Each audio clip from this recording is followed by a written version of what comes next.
Welcome to the program, folks. This is the AM News. Let's get right into the details. Landlords and tenants can now settle accommodation-related issues online without having to be present at the rent control offices. This is being made possible because the operations of the rent control department have gone digital. This initiative seeks to make the department's processes more efficient and effective, reduce costs and improve productivity. There's more in this report by Adobe Asari. Rent Control Department under the Works and Housing Ministry, as part of measures to streamline its operations and enhance service delivery, has now gone digital. In the recent past, people used to queue from far and near to resolve rent-related issues as well as make enquiries on available rooms for rent in parts of Accra. But this situation is set to become a thing of the past because of the digitalization project.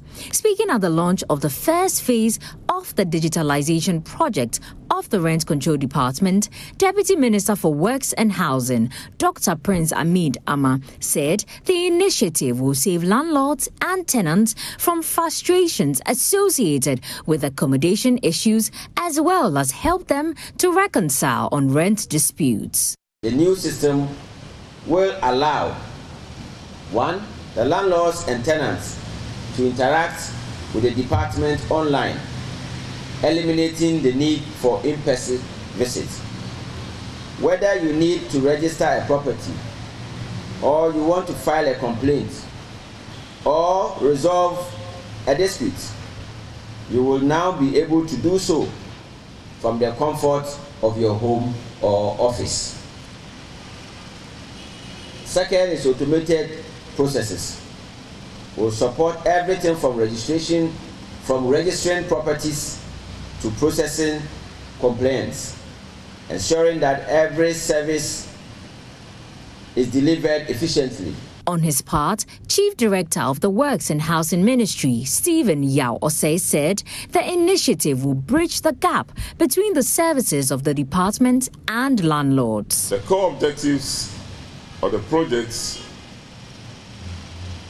are to, number one, automate the routine tasks of streamlining processes with the aim of reducing processing times for rent applications, complaints, and inquiries. It also to enable landlords and tenants to interact with the rent control department from anywhere in the world. The aim for digitalizing the Rent Control Department is to make renting accommodation accessible, efficient, and responsive.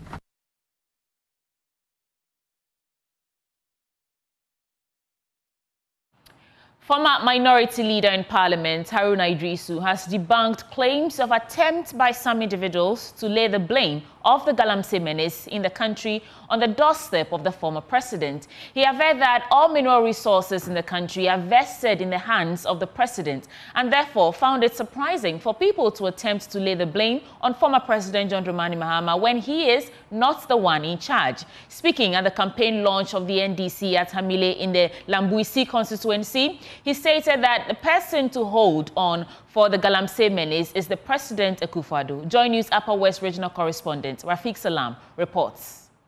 Though the National Democratic Congress NDC in the Upper West region increased its parliamentary seats from 6 to 8 in the last elections, it ceded the Lamuse parliamentary seat to the new Patriotic Party MPP, with the party's set goal of Agenda 1111 for the 2024 polls. Former minority leader in Parliament Haruna Iddrisu says the party is bent on winning back the Lamuse parliamentary seat, with former General Secretary of the Ghana Medical Association, Professor Tatius Beyo, leading the charge. We lost Lamuse in 2020 to disunity. We are recovering it for him in unity. For John Mahama. Haruna Iddrisu assured the people that should the NDC be given a nod in the 2024 general elections, they will continue with the rural electrification projects that were abandoned by the MPP for a national cathedral project, which has turned to be a monumental failure. Even the 900 million they have spent on cathedral, can finish all the rural communities in the area here which has no electricity. Remember that the NDC expanded coverage of electricity to many communities. At the time we left office, it was between 72 and 82%. We will achieve universal access with all the communities here connected to the national grid with him as your member of parliament. He then waded into the issue of illegal mining, stating that the hands of John Mahama are clean, piling the blame on President Akufo-Addo. Speaking about Galamsey, they forget one important thing. They should read Article 268 of the Constitution well. All mineral resources in Ghana are vested in the president. That president is Akufo-Addo, not John Mahama. If it is not being managed well, if it is managed in a manner which is destructive of our livelihood, we will hold Nana solely responsible to it. So they should stop shifting the goalposts, calling John Mahama name. We didn't give John Mahama the power today, the authority and mandate today, to preside over the judicious and optimal utilization of our mineral resources. We gave that power to Nana Akufo-Addo. He also spoke about football. Even football. Today, Ghana cannot host AFCON. That's how bad, how poor the governance of our country has come. We have no stadium which is in the best of state for the purpose of football. Shameful. Nana Addankwa and Bawumia, this is shameful. The Tamil South legislature concluded by announcing a 25,000 Ghana cedi seed money for the start of an education endowment fund in the name of Professor Titus Bayu for brilliant but needy students in the constituency. Reporting for Joy News, Rafik Salam, Hamele. Let's do some more election stories. Running mate of the New Patriotic Party, Dr. Matthew Opoku-Prempeh, has tagged persons in the Ashanti region who vote for the National Democratic Congress as, quote, nation workers. Speaking to a crowd of NPP supporters during the Mensah South Health Walk in Kumasi, Dr. Prempeh said the NDC has a history of neglecting the Ashanti region and that voting for the party would be a betrayal of the region's interest. Reiterating the NPP's commitment to securing 85% of votes in the region, Dr. Prempeh urged supporters to remain loyal to the party by ensuring victory in the upcoming election. Nana Akufo-Addo has more. The New Patriotic Party's running mate, Dr. Matthew Opoku-Prempeh, and other leading members of the NPP joined the parliamentary candidates for the Mensah South constituency for the Maiden Health Walk, targeted at securing victory for the party. Addressing the crowd, Dr. Matthew Opoku-Prempeh said the 2024 elections remain critical for the NPP.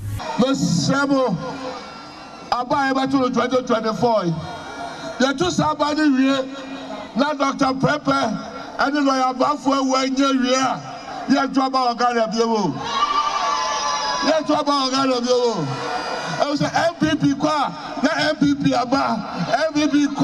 I beg you, after the 2024 election, we won't vote in Ghana again, because after our success, the NPP will win over and over again. The mother of all about Ghana. Before Dr. Mamudu Baobia. He says the NDC has a history of neglecting the Ashanti region and that voting for the party would be a betrayal to the region's interests.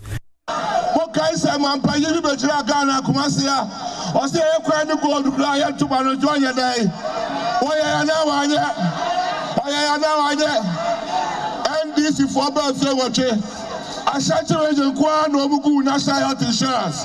On the capitation buyer and the work as may catch them over Ashanti region.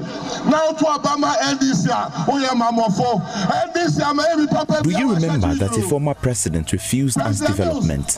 It is only in the Ashanti region they collapsed the health insurance policy and they brought capitation. You are a nation wrecker if you are in the Ashanti region and vote for the NDC. Yes, Ethiopia. You see, Abekania, also Ethiopia.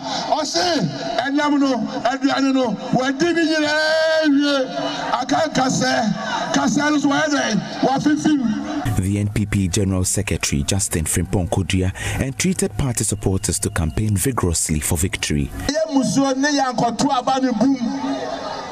90% turnout over 75% voter. The association yesa enka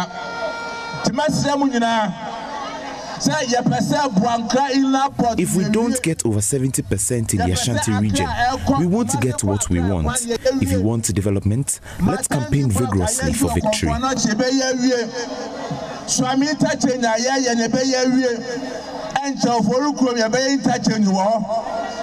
The president and the campaign na Dr. Mahama and Napo and lawyer Bafo Nana J. Bafo Ewa is the NPP parliamentary candidate for the Mensha South constituency. Doctor,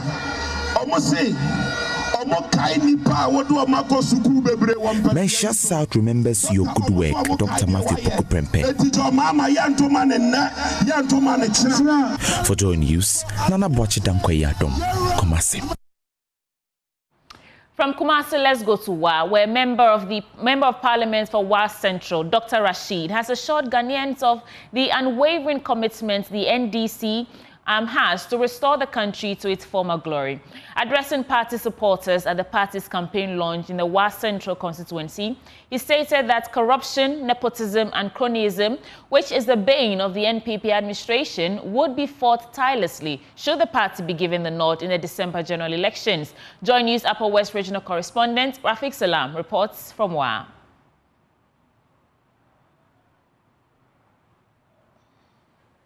They are back to the stomping grounds. Vetendamba Primary School, 4 years, served as a pad where the campaign of the Wa Central National Democratic Congress, NDC, is always launched. The venue overflows with faithful supporters of the party, clad in the party's colors, who have shown commitment, dedication, and resolve for the party to win the 2024 general elections. Since the return to constitutional rule in 1992, the NDC has won 8 parliamentary elections, half of them launched and won here. The biggest beneficiary being the leader of the Upper West Region's parliamentary caucus, Dr. Rashid Hassan Pelpu, who is seeking his 6th term in parliament. He assured a slew of party supporters of plans by the NDC, led by John Mahama, to reset Ghana with sea of opportunities for all to better their lives. The young person who is suffering because he is neglected by this party will get a job to do. The women who are neglected because they are NDC will get jobs to do. We will open a women's bank. We will make sure the student who wants to enter the university for the first time will be able to enter the university with your fees paid. We will make sure that a young person who wants to do business will be trained entrepreneurial skills and given power and given money to go and do his own job. We will change Ghana. We will reset Ghana. We will make sure Ghana is a different place. We will bring back the dignity Ghana enjoys. We will make sure corruption, nepotism are all gone. They are dead. We will kill them and go free. So we will regain our freedom and we will rebuild Ghana and reset Ghana under the leadership of His Excellency John Mahama. Some of his colleague members of parliament also graced the occasion. Gender activist and renowned journalist Shamima Muslim then goes for the jugular of the NPP, urging the people to vote massive for John Mahama to reset the country to its values. We are changing and we are resetting. You cannot upgrade a faulty, collapsed foundation. Nobody can upgrade corruption. Nobody can upgrade nepotism. Nobody can upgrade cronyism. Nobody can upgrade state capture.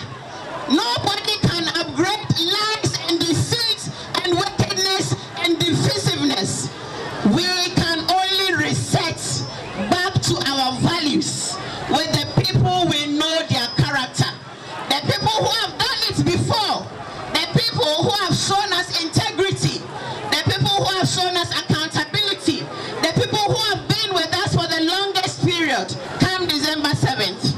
So Bulamansu here. A vote for John is a vote for women, women inclusion, women empowerment, disability inclusion, children protection, the elderly protection. A vote for John and Jane is the vote to change this country back to winning ways.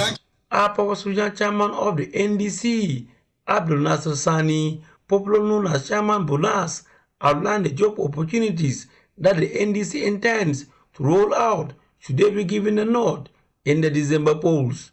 In between the speeches were performances from local musicians, namely Prince Karim, Gali, and Records, which erupted the crowd into frenzy. Reporting for Joy News, Rafik Salam. Wow.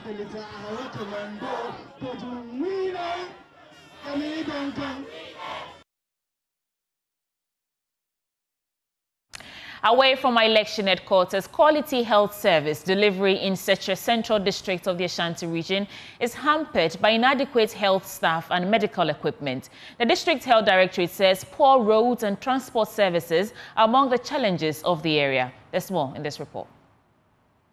The Seche Central District comprises 5 sub-communities: Nsuta, Kwamai, Brim, Oku, and Esubuaso. The District Health Director, Susanna Nkrumah, says these communities face significant transportation and road network challenges resulting in limited access to essential healthcare services. The district is faced with the challenge of staff shortage, partly due to accommodation challenges and the long commuting time between communities. The District Health is asking the government to help address the challenges. So we have 5 sub-districts in the entire district. One is in Nsuta, Kwamai, Brim, Oku, and Esubuasu. Oku and Esubuasu are the far left, closer to Ejura. So the 3 sub-districts serve the entire district. So in short, because they are widely spread, most of our communities in the district are deprived of, they are cut off, because there are transportation challenges, road networks, and other things. Most of them can't access health service. Communications officer of Fantasy Club, Yawapia, says the group is committed to making a positive impact and improving the lives of underprivileged communities in Ghana. So Fantasy Club of Dedluma has one objective: to touch lives positively, to make sure that Ghanaians do benefit from the impact and the benefits of Daddy Lumbe's image and his brand. So we decided to put up this clinic so that the people of Amangwase can benefit from it. From here, we plan to do other stuff to make sure that Ghana as a whole will benefit from his image and then his brand. We would want to entreat the District Health Directorate to take good care of the project that we've done. It really cost us a lot of money, around 6 billion old Ghana cedis, that is 600,000 Ghana cedis. We wouldn't want to leave it here and then by the time we come back it's in a bad state.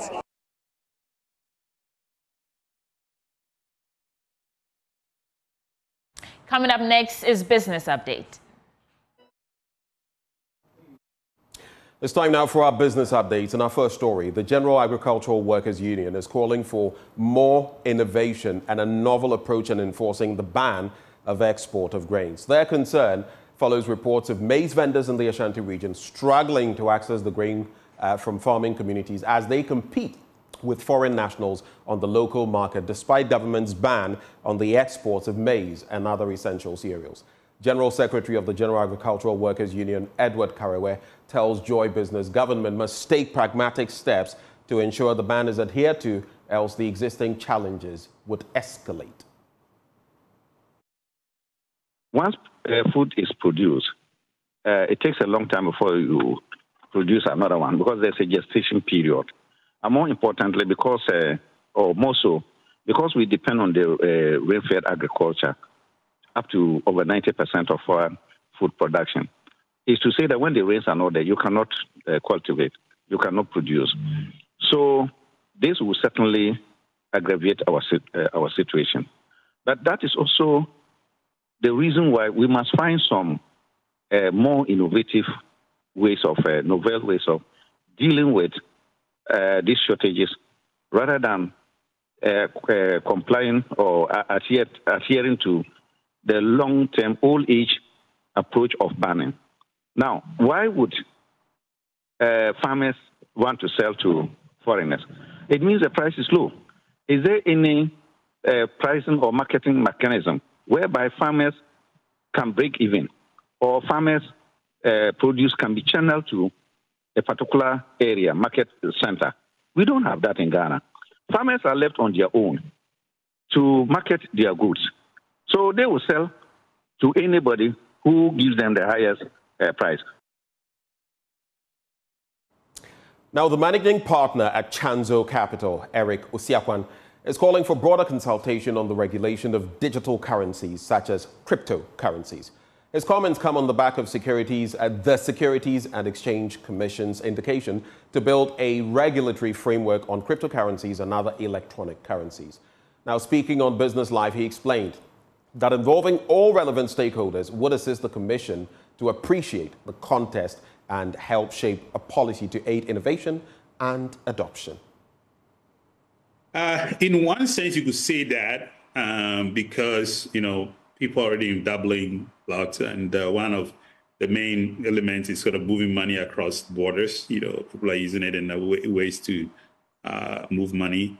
But like I said, the advantage, the pros to that is that it's allowing for innovation, for people to think about interesting ways to use cryptocurrencies, to solve challenges of moving currency, sort of hedging against currency volatility, hedging against Forex and all that stuff. So there is sort of a pros to it. The cons to it is that, people could be taken advantage of. And then we have seen people, there's people who lost money going into it blindly. So yes, I think that time is of the essence. But also the important thing is that the SEC needs to really consult widely with the stakeholders involved. So this kind of consultation should not be limited to very few stakeholders, because you want to have the buy-in of the community, and you want to have frameworks for regulation that are widely takes wide entire positions of the various actors into consideration. So the question would be, how wide is the consultation? How deep it is? What are the issues that are emerging? And thirdly, it's important to also understand the local context or the Pan-African context of how these cryptocurrencies are being used, because context matters a lot in these things. Well, that's it for our business updates. Handing over back to Sweetie. How about you? Well, that's how we're wrapping up for the AM News Bulletin on the AM Show. Now the conversations begin, starting with a news review segment, and we will be joined by Nanaya Chapim Jantua and Roland Afelmoni. Nanaya is former General Secretary of the CPP, and Afelmoni is former GJA President. You want to stay with us for that?